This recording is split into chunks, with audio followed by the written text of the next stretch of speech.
Salam sejahtera di dalam nama Tuhan Yesus Kristus. Kiranya kasih karunia dari Allah Bapa kita dan dari Tuhan Yesus Kristus menyertai dan memberkati kita sekarang dan sampai selama-lamanya. Saya akan melanjutkan menjelaskan tentang sakramen. Di video sebelumnya, saya sudah menjelaskan tentang arti dan pentingnya sakramen. Saya juga sudah memberikan penggambaran penjelasan tentang sakramen yang ada dalam Perjanjian Lama dan sakramen yang ada di dalam Perjanjian Baru. Di dalam Perjanjian Baru kita mengetahui bahwa perintah Tuhan tentang sakramen sebagai berikut. Perintah perjamuan kudus itu mendahului perintah baptisan kudus. Di dalam pelaksanaannya kita tahu sampai sekarang bahwa baptisan kudus mendahului perjamuan kudus. Artinya setiap orang yang sudah dibaptis dengan air di dalam nama Bapa, Anak, dan Roh Kudus diperkenan untuk mengikuti menyelenggarakan sakramen perjamuan kudus. Di video kali ini saya akan menjelaskan secara mendalam khususnya tentang sakramen baptisan kudus. Ikuti terus penjelasan ini, kiranya dengan penjelasan yang saya sampaikan setiap saudara mendapatkan pengertian dan mengalami pertumbuhan rohani, serta mendapatkan berkat-berkat rohani. Di dalam Injil Matius, kita mengetahui ada 3 bentuk baptisan yang sudah dituliskan oleh Matius. Di dalam pasal 3 ayat 1 sampai dengan 12 kita mengetahui ada bentuk sakramen baptisan yang dijelaskan oleh Matius. Yohanes Pembaptis di dalam pasal 3 ayat 11 memberikan kepada kita pengertian bahwa baptisan yang dilakukannya dengan air sebagai tanda pertobatan, dan ada baptisan yang dilakukan oleh Tuhan Yesus dengan Roh Kudus dan dengan api. 2 baptisan ini saling berkaitan dan tentunya keduanya adalah kehendak Bapa di surga. Sedangkan di dalam Injil Matius pasal 28 ayat 19 kita mengetahui bahwa perintah baptisan itu diselenggarakan di dalam nama Bapa, Anak, dan Roh Kudus. Jadi di dalam Injil Matius kita mendapatkan 3 model baptisan dan ketiganya di dalam satu kesatuan yang utuh di dalam pelaksanaannya. Mari ikuti penjelasannya sebagai berikut. Di dalam Injil Matius pasal 3 ayat 11, berita keselamatan, berita pertobatan, berita tentang kerajaan Allah sudah dekat menjadi dasar yang penting dan perlu diproklamasikan untuk sampai kepada sebuah seremonial baptisan dengan air. Yohanes Pembaptis menyampaikan berita tersebut dengan kekuatan dan kuasa dari Allah sendiri. Yohanes Pembaptis menyampaikan kepada banyak orang, bertobatlah sebab kerajaan Allah sudah dekat. Barulah kemudian setiap orang yang mendengarkan berita kabar baik untuk setiap orang yang mendengarkannya mendapatkan satu kesempatan yang dianugerahkan Tuhan untuk bertobat kembali kepada Tuhan untuk mengikuti seremonial yang kudus, yang suci, yang sakral, yaitu baptisan dengan air, dan dilakukan oleh Yohanes Pembaptis di Sungai Yordan. Yohanes Pembaptis membaptis mereka yang mengaku berdosa, memohon pengampunan dari Tuhan, dan mengalami sebuah pertobatan. Lalu dengan air mereka dibaptis menjadi orang-orang yang sungguh-sungguh mau hidup, mengalami hidup yang bertobat, yang diperbaharui, yang tidak lagi melakukan kejahatan, yang sungguh-sungguh melakukan yang benar seumur hidup mereka. Inilah tandanya, yaitu dengan baptisan air. Sementara kita tahu bahwa baptisan dengan Roh Kudus yang dilakukan oleh Tuhan Yesus tidak dijelaskan secara utuh, tidak dituliskan bagaimana mekanismenya dan prosedur yang dilakukan oleh Tuhan terhadap setiap orang yang dibaptisnya dengan Roh Kudus dan dengan api.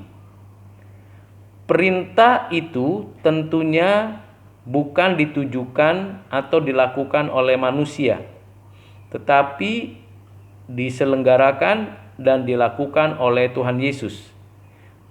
Kita akan menerima baptisan dengan Roh Kudus. Tuhan Yesus Kristuslah yang membaptis dengan Roh Kudus dan dengan api. Sedangkan kita mengetahui perintah Tuhan Yesus untuk murid-muridnya membaptis setiap orang yang sudah dijadikan muridnya di dalam nama Bapa dan Anak dan Roh Kudus. Jadi kita jelas mengetahui bahwa ada baptisan dengan air saja, dan itu adalah perintah Tuhan dan itu berasal dari Tuhan. Dan ada baptisan dengan air di dalam nama Bapa dan Anak dan Roh Kudus, adalah perintah Tuhan yang dilaksanakan oleh murid-murid Tuhan Yesus dan diselenggarakan oleh gereja sampai sekarang, baik secara institusional kelihatan maupun secara pribadi lepas pribadi di dalam sebuah pelayanan. Kemudian kita tahu ada pelaksanaan dari baptisan dengan Roh Kudus yang dilakukan oleh Tuhan Yesus Kristus. Nah, 3 hal ini penting untuk kita mengerti perbedaannya. Perbedaan pertama adalah baptisan oleh Yohanes dengan air. Tentu di sana ada unsur air. Yang kedua, baptisan yang dilakukan oleh murid-murid Tuhan Yesus dengan air di dalam nama Bapa dan Anak dan Roh Kudus. Dan yang ketiga, baptisan yang dilakukan oleh Tuhan Yesus untuk kita yang percaya kepadanya dengan Roh Kudus dan dengan api. Ada perbedaan dari ketiganya. Siapa yang menyelenggarakan, dan dengan apa, dan dengan siapa, dan di dalam nama siapa dilaksanakan baptisan tersebut. Di dalam pelaksanaannya kita tahu sampai sekarang gereja, khususnya para pejabat gereja yang sudah diurapi, diutus, diberkati untuk menyelenggarakan baptisan dengan air di dalam nama Bapa dan Anak dan Roh Kudus, ketiganya yang esa. Dan pada saat tersebut kita tahu bahwa semua orang menyaksikan pelaksanaan daripada sakramen baptisan dengan air di dalam nama Bapa, Anak, dan Roh Kudus. Mari kita menelusuri di dalam Kisah Para Rasul. Di dalam Kisah Para Rasul pasal 2, pasal 8, pasal yang ke-10 dan pasal ke-19, yang dimana itu mewakili wilayah Yerusalem, Yudea, Samaria, dan juga ujung bumi, yaitu di wilayah Efesus. Di dalam pelaksanaannya, murid-murid, ada 3 rasul yang melaksanakan sakramen baptisan tersebut: Rasul Petrus, Rasul Filipus, dan Rasul Paulus. Rasul Petrus melaksanakan sakramen baptisan kudus untuk 3.000 orang di kota Yerusalem. Rasul Filipus melaksanakan baptisan untuk 1 orang sida-sida dari Ethiopia. Rasul Petrus melaksanakan baptisan dengan air di dalam nama Tuhan Yesus Kristus di rumah Kornelius untuk keluarga Kornelius, 1 rumah dengan Kornelius. Demikian juga Rasul Paulus menyelenggarakan baptisan di dalam nama Tuhan Yesus di kota Efesus. Saudara-saudara yang kekasih di dalam Kristus, 4 tempat di mana pelaksanaan sakramen tersebut dilakukan di dalam nama Tuhan Yesus Kristus. Mengapa demikian? Kita harus mengetahui konteksnya waktu itu, bahwa murid-murid memahami dan menyadari di dalam nama Yesus Kristus itu berkaitan dengan Bapa dan Roh Kudus. Ketika murid-murid melaksanakan tersebut, tentunya mereka tidak melanggar perintah Tuhan untuk menyelenggarakan baptisan dengan air di dalam nama Bapa dan Anak dan Roh Kudus.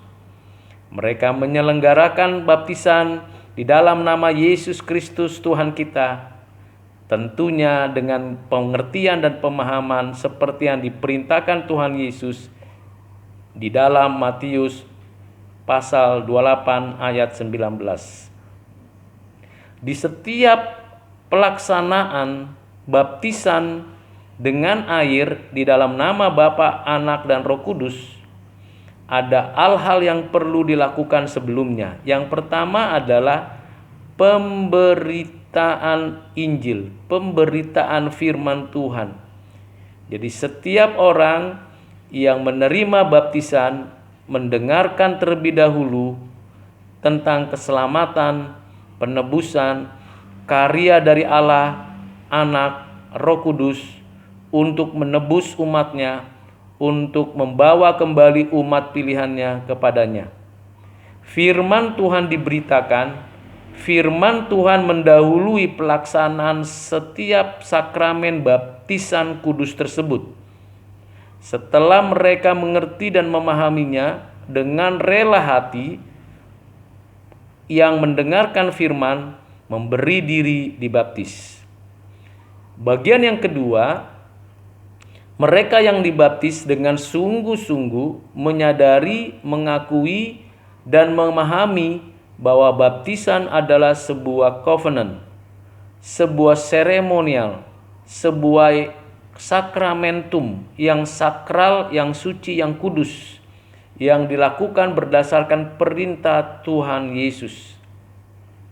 Yang ketiga, kita tahu bahwa para pejabat gereja, rasul-rasul tersebut, dan murid-murid Tuhan itu melaksanakan sakramen tersebut dengan air di dalam nama Tuhan Yesus Kristus, yang berarti juga di dalam nama Bapa dan Anak dan Roh Kudus.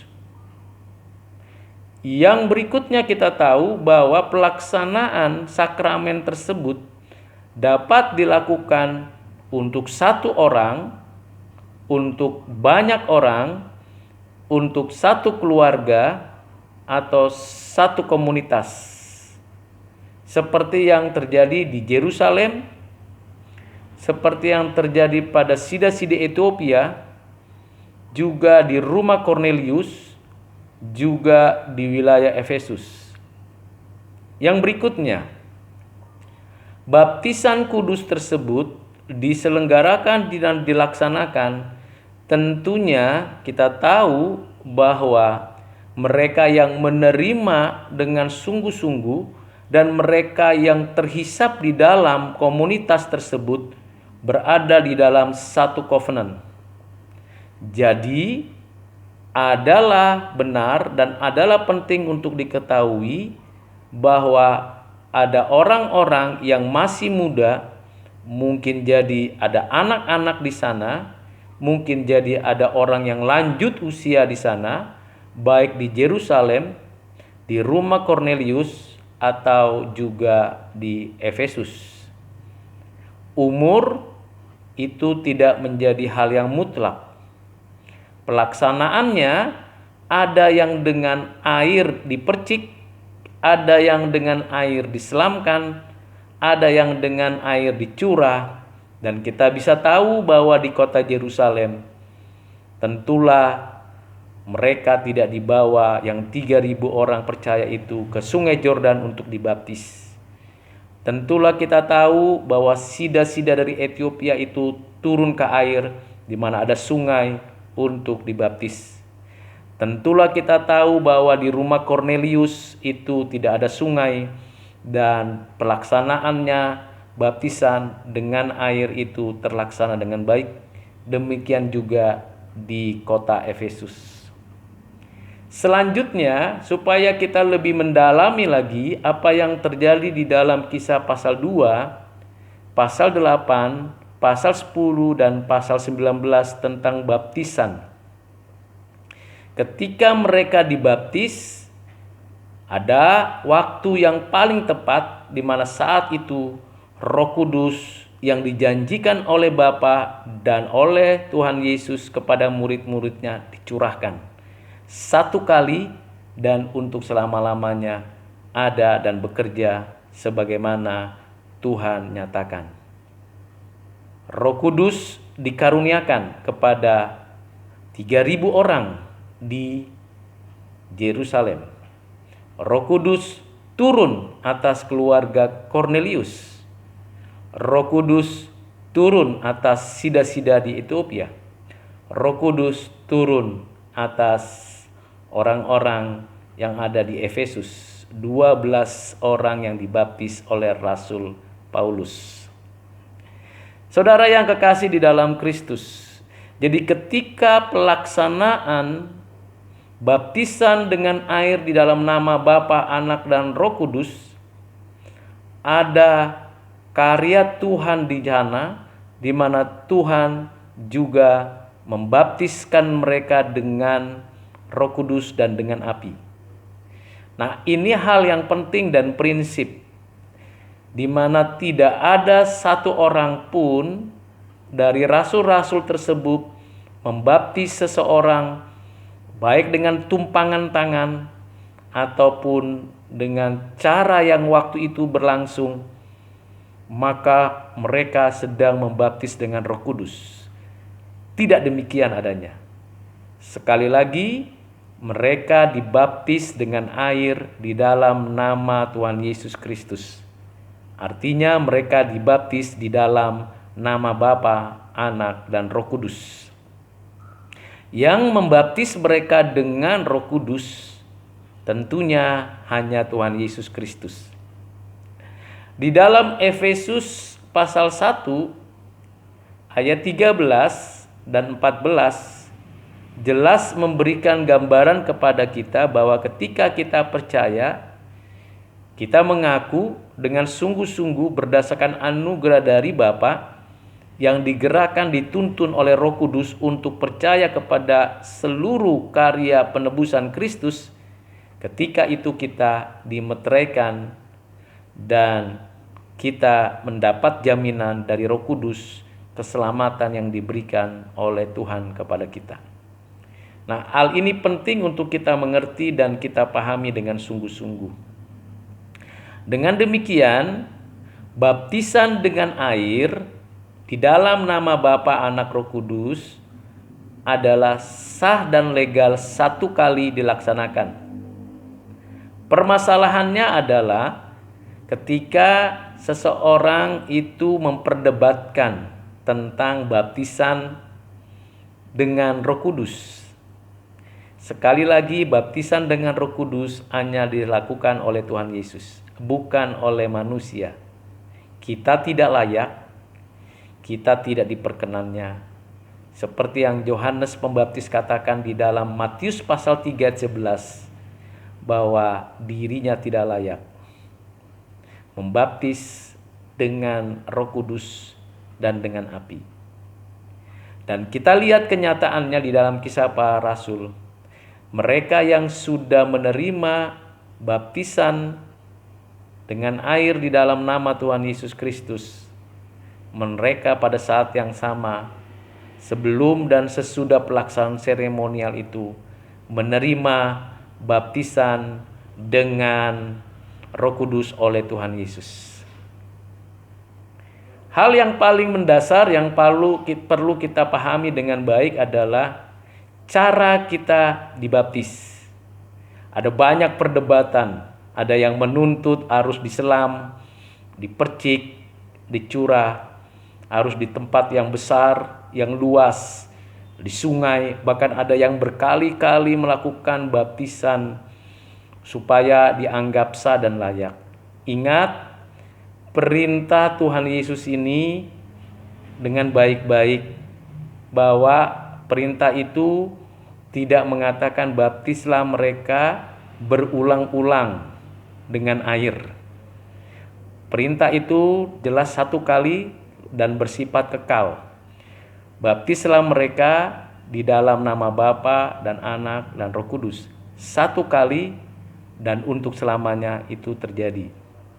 Sebagai tanda pertobatan, sebagai tanda bahwa orang tersebut terhisap di dalam sebuah covenant, dalam perjanjian dengan Tuhan, di mana Tuhan yang menyatakan janji tersebut.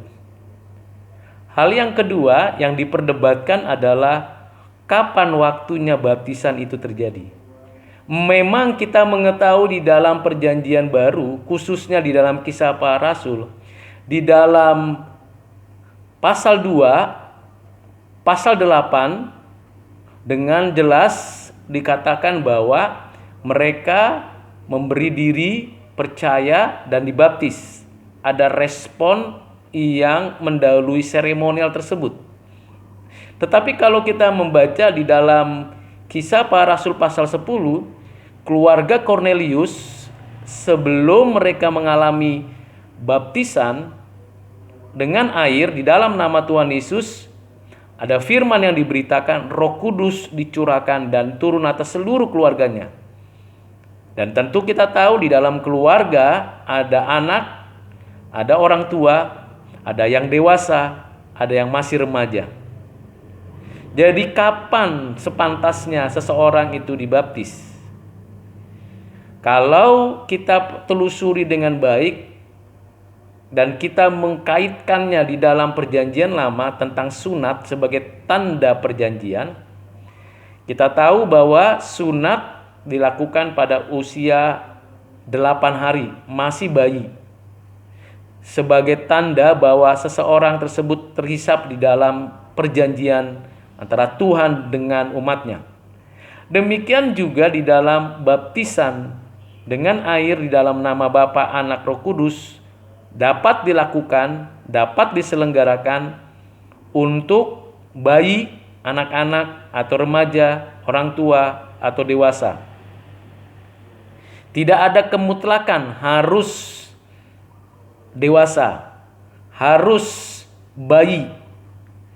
Dan kita tahu kalau kita melihat dan mengerti bahwa dalam satu keluarga ya orang percaya, keturunan-keturunan yang dilahirkan di dalam diri keluarga orang percaya adalah anak-anak yang dikuduskan, dikhususkan bagi Tuhan.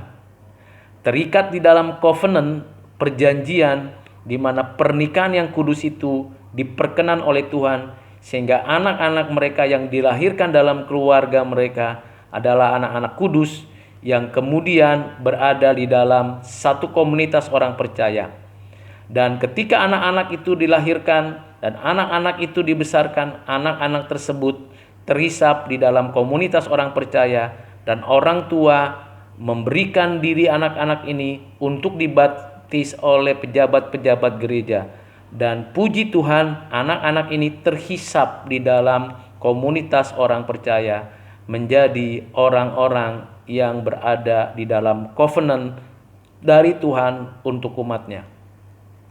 Tetapi juga kita harus menyadari bahwa ada orang-orang yang belum memahami dengan baik dan belum mengerti tentang keselamatan yang diberikan Tuhan.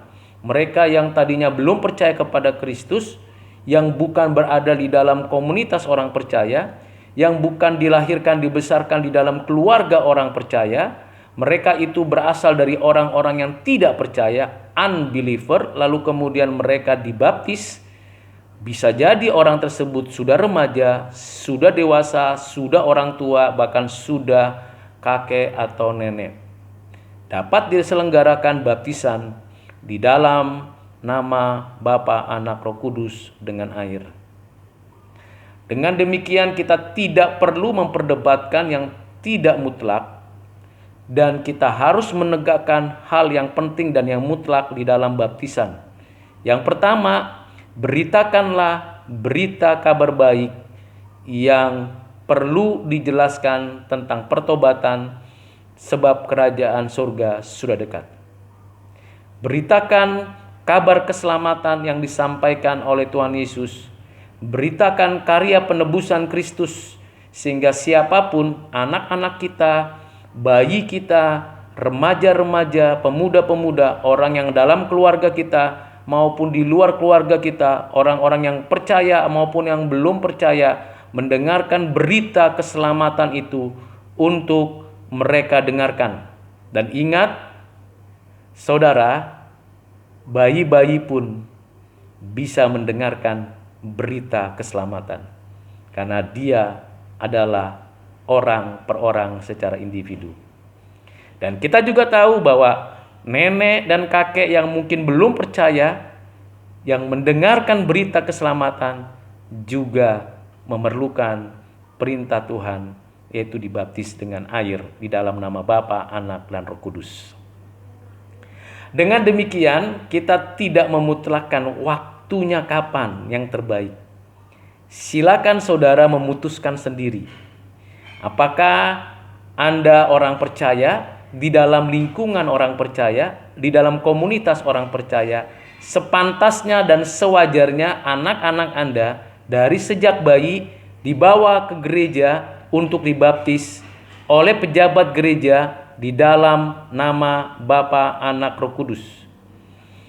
Dan adalah wajar kalau ada orang-orang yang belum percaya kemudian mereka dibaptis dewasa dan dibaptis dengan air di dalam nama Bapa, Anak, dan Roh Kudus. Kita juga tidak perlu memperdebatkan dengan unsur air itu bagaimana caranya. Ada yang dipercik, dicurah, bahkan diselamkan. Kita harus memahami betul konteks di dalam Kisah Para Rasul secara konteks satu persatu peristiwa-peristiwa baptisan tersebut. Silakan saudara-saudara mempraktekkannya.